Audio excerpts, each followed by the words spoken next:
கர்த்தருக்கு ஸ்தோத்திரம். நேற்று நாம் காலையில் தாவீதினுடைய சங்கீதத்திலிருந்து நாம் தியானித்தோம். இந்த காலை பொழுதில் தாவீதினுடைய வாழ்க்கையிலிருந்து நடந்த ஒரு சம்பவத்தை குறித்து நாம் சிந்தித்து நாம் ஆண்டவருக்கு நாம் அதிகமாக நாம் நன்றி செலுத்தலாம். என்னோடு கூட 2 சாமுவேல் 9வது அதிகாரத்தை எடுத்துக்கொள்ளுங்கள். 2 சாமுவேல் 9வது அதிகாரம், 2 சாமுவேல் சாப்டர் 9 வாசிக்கிறேன். 1 அந்த வசனங்களை வாசிக்கிறேன். யோனத்தான் நிமித்தம் என்னால் தயவு பெறத்தக்கவன் எவனாவது சவுலின் வீட்டாரில் இன்னும் மீதியாயிருக்கிறவன் உண்டா என்று தாவீது கேட்டான். அப்பொழுது சவுலின் வீட்டு வேலைக்காரனாகிய சீபா என்னும் பேருள்ளவனை தாவீதினிடத்தில் அழைத்து வந்தார்கள். ராஜா அவனை பார்த்து, நீதானா சீபா என்று கேட்டான். அவன் அடியேன்தான் என்றான். அப்பொழுது ராஜா, தேவன் நிமித்தம் நான் சவுலின் குடும்பத்தாருக்கு தயை செய்யும்படி அவன் வீட்டாரில் யாதொருவன் இன்னும் மீதியாய் இருக்கிறானா என்று கேட்டதற்கு சீபா ராஜாவை பார்த்து, இன்னும் யோனத்தானுக்கு 2 கால்களும் முடமான ஒரு குமாரன் இருக்கிறான் என்றான். அவன் எங்கே என்று ராஜா கேட்டதற்கு சீபா ராஜாவை பார்த்து, இதோ அவன் லோதேபாரிலே அம்மியேலின் குமாரனாகிய மாகீரின் வீட்டில் இருக்கிறான் என்றான். அப்பொழுது தாவீது ராஜா அவனை லோதேபாரில் இருக்கிற அம்மியேலின் குமாரனாகிய மாகீரின் வீட்டிலிருந்து அழைப்பித்தான். சவுலின் குமாரனாகிய யோனத்தானின் மகன் மோவிபசேத் தாவீதினிடத்தில் வந்தபோது முகங்குப்புற விழுந்து வணங்கினான். அப்பொழுது தாவீது, மோவிபசேத்தே என்றான். அவன், இதோ அடியேன் என்றான்.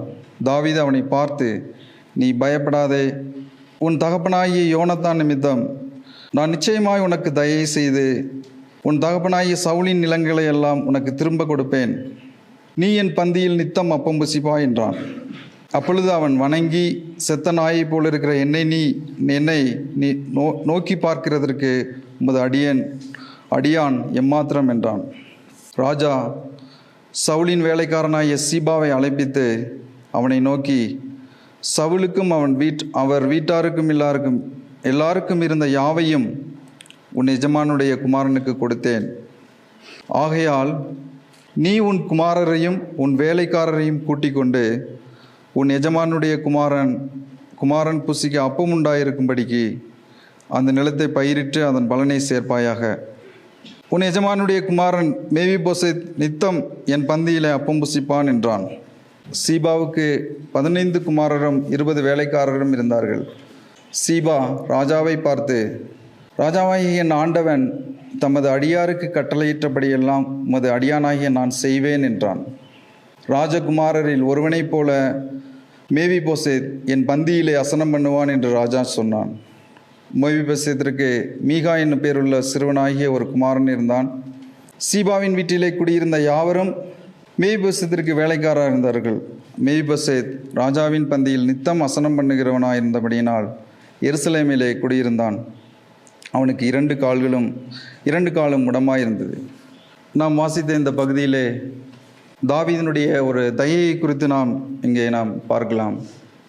இந்த பகுதியில் அவருடைய தயையை குறித்து நாம் சிந்திக்கும் போது தேவனுடைய தயையை குறித்தும் நாம் சிந்திக்க முடியும். இங்கே தாவீது ஒரு மனிதனுக்கு அங்கே தயையை காண்பிக்கிறார்.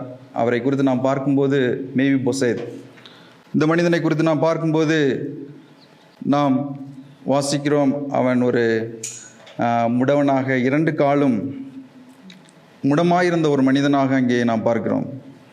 இந்த மேவிபோசேத் இன்னும் சொல்லப்போனால் அவன் சவுலினுடைய குமாரனாக இருந்தான். நமக்கு தெரியும், தாவீதிற்கு விரோதமாக சவுல் செயல்பட்ட ஒரு ராஜாவாக சவுல் அங்கே இருந்திருக்கிறார். ஒரு விதத்தில் நாம் சொல்லும்போது இந்த மேவிபோசேத் தாவீதுக்கு ஒரு சத்ருவாக இருந்தார் என்று கூட நாம் சொல்லலாம். முடமான ஒரு மனிதன், தாவீதுக்கு அங்கே சத்ருவாக இருந்த ஒரு மனிதன், எந்தவித உதவியற்ற நிலையில் இருந்தக்கூடிய ஒரு மனிதனாக இந்த மேவிபோசேத் இருந்திருக்கிறார். அவனிடத்திலே அங்கே தாவீது தன்னுடைய தயையை அங்கே காண்பிக்கிறார். தாவீது இந்த தயையை ஏன் காண்பித்தார் என்று நாம் பார்க்கும்போது உண்மையிலேயே அவனுடைய நிலைமையை பார்த்து அவர் காண்பிக்கவில்லை. தாவீது மாறாக நாம் இங்கே 3வது வசனத்திலே வாசிக்கும்போது 1வது வசனத்திலே வாசிக்கிறோம், 3வது வசனத்திலையும் கூட நாம் அங்கே வாசிக்கிறோம். யோனத்தான் நிமித்தம் என்னால் தயவு பெறத்தக்கவன் எவனாவது சவுலின் வீட்டாரில் இன்னும் மீதியாக இருக்கிறவன் உண்டா என்று தாவீது கேட்டான். அதே போல் 3வது வசனத்திலே நாம் வாசிக்கும்போது தேவன் நிமித்தம் நான் சவுலின் குடும்பத்தாருக்கு தயை செய்யும்படி என்று சொல்லி நாம் அங்கே வாசிக்கிறோம். தாவீது இந்த தன்னுடைய தயையை காண்பிக்கிற போது அவர் இந்த மேவிபோசேத் நிமித்தமாக அவர் காமிக்கவில்லை, ஆனால் யோனத்தான் நிமித்தமாக இந்த மேவிபோசேத்திற்கு தன்னுடைய தயையை இங்கே காண்பிக்கிறார். நமக்கு வேதத்தில் நமக்கு தெரியும், இந்த தாவீதுக்கும் யோனத்தானுக்கும் இருக்கக்கூடிய நெருக்கத்தையும் உறவையும் குறித்து நாம் இதற்கு முன்பாக உள்ள அதிகாரங்களிலே நாம் கவனிக்க முடியும். 1 சாமுவேல் 18வது அதிகாரம் 1-4வது வசனத்தில் நாம் வாசிக்கும்போது, அவன் சவுலோடு பேசி முடிந்த பின்பு யோனத்தானுடைய ஆத்மா தாவீதின் ஆத்மாவோட ஒன்றாய் சேர்ந்திருந்தது. யோனத்தான் அவனை தன் உயிரை போல சிநேகித்தான். சவுல் அவனை அவன் தகப்பன் வீட்டுக்கு திரும்ப போக ஒட்டாமல் அன்று முதல் தன்னிடத்தில் வைத்து கொண்டான். யோனத்தான் தாவீதை தன் ஆத்மாவை போல சிநேகித்ததினால் அவனும் இவனும் உடன்படிக்கை பண்ணி கொண்டார்கள். அடுத்து 4வது வசனத்தில், யோனத்தான் போர்த்து கொண்டிருந்த சால்வையும் கலற்றி அதையும் தன் வஸ்திரத்தையும் தன் பட்டயத்தையும் தன் வில்லையும் தன் கச்சையும் கூட தாவீதுக்கு கொடுத்தான் என்று சொல்லி நாம் அங்கே வாசிக்கிறோம். இப்படியாக தாவீதுக்கும் யோனத்தானுக்கும் இருக்கக்கூடிய உறவானது, அந்த உறவு ஒரு உடன்படிக்கையிலே மூலமாக அங்கே இன்னும் அங்கே உறுதிப்பட்டு அவர்களுடைய நெருக்கத்தை குறித்து நாம் இங்கே பார்க்கிறோம். ஆகையால் தான் தாவீது கேட்கிறார், யோனத்தான் நிமித்தம் என்னால் தயவு பெறத்தக்கவன் எவனாவது சவுலின் வீட்டாரில் இன்னும் மீதியாக இருக்கிறவன் உண்டா என்று தாவீது கேட்டான். இன்னும் கூட நாம் 1 சாமுவேல் 20வது அதிகாரத்தில் நாம் வாசிக்கும்போது 1 சாமுவேல் 20வது அதிகாரம் 13வது வசனத்திலிருந்து 17வது வசனம் முடிய நாம் வாசிக்கும்போது, இங்கே யோனத்தான் மீண்டுமாக ஒரு உடன்படிக்கையை அவர் செய்கிறார் தாவீதினுடைய குடும்பத்தோடு. இந்த தாவீது ஒரு நாளிலே அரசனாக போகிறார். அப்போது தன்னை நினைத்திருளும்படி அவர் கேட்கிறார். 14வது வசனத்தில், நான் சாகாதபடிக்கு நீர் கர்த்தரின் நிமித்தம் எனக்கு தயை செய்ய வேண்டியதும் அல்லாமல் கர்த்தர் தாவீதின் சத்துருக்களாகிய ஒவ்வொரு பேரையும் பூமியின் மேல் இராதபடிக்கு வேர் அறுக்கும் போதும் நீர் என்றைக்கும் உமது தயவை என் வீட்டை விட்டு அகற்றிவிடாமலும் இருக்க வேண்டும் என்றான். இப்படி யோனத்தான் தாவீதின் குடும்பத்தோட உடன்படிக்கை பண்ணி தாவீதினுடைய சத்துருக்களின் கையில் கர்த்தர் கணக்கு கேட்பாராக என்று சொல்லி நாம் அங்கே யோனத்தான் தாவீதோடு கூட உடன்படிக்கை செய்கிறதை நாம் பார்க்கிறோம்.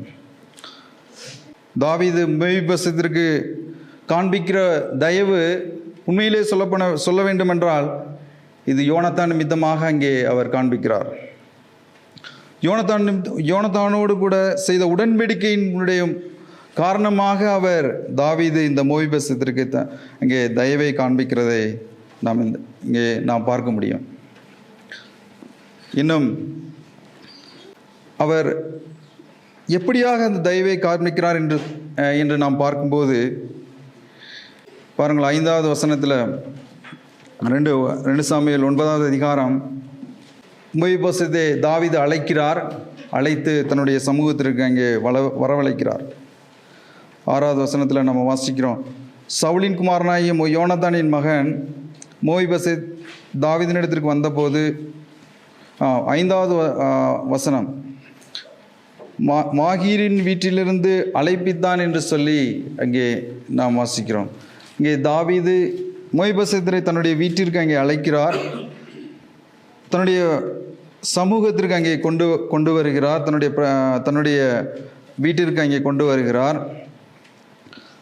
அடுத்ததாக 7வது வசனத்தில் மேவிபோசேத்தை பார்த்து தாவீது சொன்ன விஷயம், நீ பயப்படாதே, உன் தகப்பனாகிய யோனத்தான் நிமித்தம் நான் நிச்சயமாய் உனக்கு தயை செய்து என்று சொல்லி நாம் அங்கே வாசிக்கிறோம்.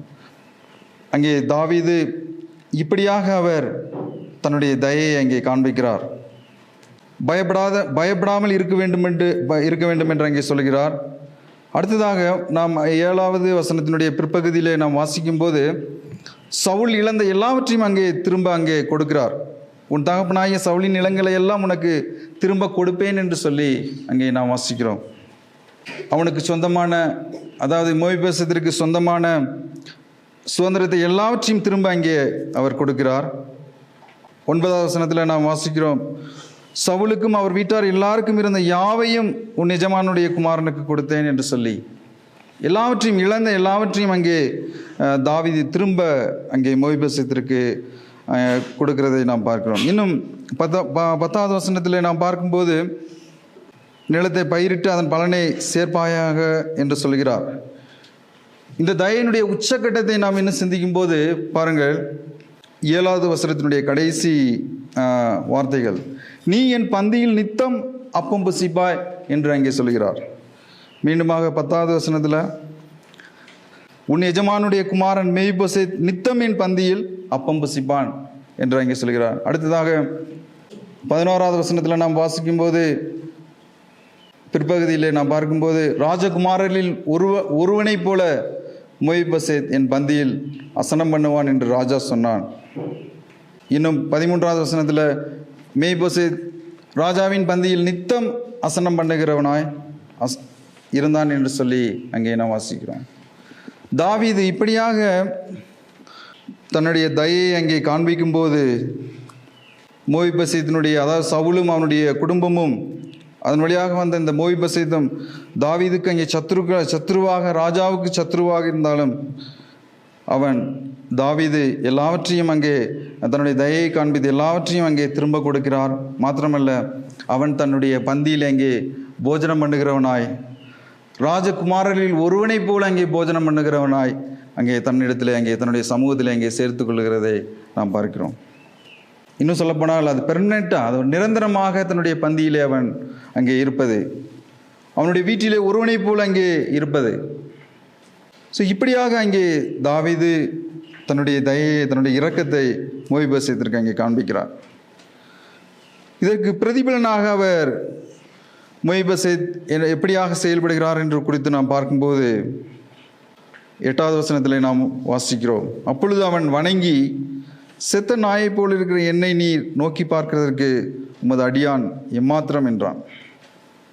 அங்கே மிகவும் தாழ்மையாக இந்த மோய்போசேத் ஏற்றுக்கொள்கிறார். தாவீது தனக்கு காண்பித்த தயையை அங்கே அங்கீகரித்து தாழ்மையாக அதை ஏற்றுக்கொள்கிறதை நாம் இங்கே பார்க்கிறோம். இவற்றையெல்லாம் நாம் சிந்திக்கும் போது நம்முடைய வாழ்க்கையிலும் தேவன் நமக்கு பாராட்டின தயையை குறித்து நாம் சிந்திக்க வேண்டும். இந்த காலை வேளையில் தேவன் நமக்கு அதிகமான தயையை, நம்மளுக்கு இரக்கங்களை செய்திருக்கிறார். நேற்று காலையிலிருந்து நாம் இரவு வரைக்கும் நாம் சிந்திக்கும் போது, இந்த உலகத்திற்கு முடிவு உண்டு, இந்த உலகமானது இறுதியில் எப்படியாக அது உபத்திரவப்பட போகிறது என்பதை குறித்து எல்லாம் நாம் சிந்தித்தோம். அதிகமான உபத்திரம் இருந்த போதும் அங்கே மனம் திரும்பவில்லை என்று சொல்லி கூட நாம் அங்கே பார்த்தோம். எல்லாவற்றின் மத்தியிலே கூட ஆண்டவர் நம்மை அங்கே ரட்சித்திருக்கிறார். தேவன் தன்னுடைய தயவை நம்முடைய வாழ்க்கையிலே காட்டியிருக்கிறார். இங்கே மோய்போசேத் போல நாமும் கூட இந்த மோய்போசேத் மனிதனைப் போல நாம் இருந்தோம். முடவனாக, அதாவது நாம் உதவியற்றவர்களாக நாம் இருக்கிறோம். இங்கே அவன் அங்கே ராஜாவுக்கு ஒரு சத்ருவாக அங்கே இருந்தான். நாமும் கூட அங்கே தேவனுக்கு சத்ருவாக நாம் இருந்தோம். ஆனால் தேவன் நம்மேல் அதிகமாக இரக்கம் பாராட்டி, இரக்கத்தை காண்பித்து, தன்னுடைய தயையை காண்பித்து அவருடைய குடும்பத்திலே நம்மை இணைத்து கொண்டார்.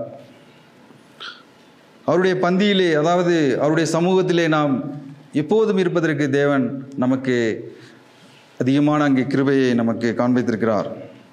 எபிரேயர் எழுதின நிருபத்திலே நாம் வாசிக்கும்போது, எபிரேயருக்கு எழுதின நிருபத்திலே 4வது அதிகாரத்தில் 16வது வசனத்திலே நாம் வாசிக்கும்போது, தைரியமாய் அவருடைய கிருபாசனத்துக்கு கண்டு நாம் கிட்டி சேர்ந்திருக்கிறோம்.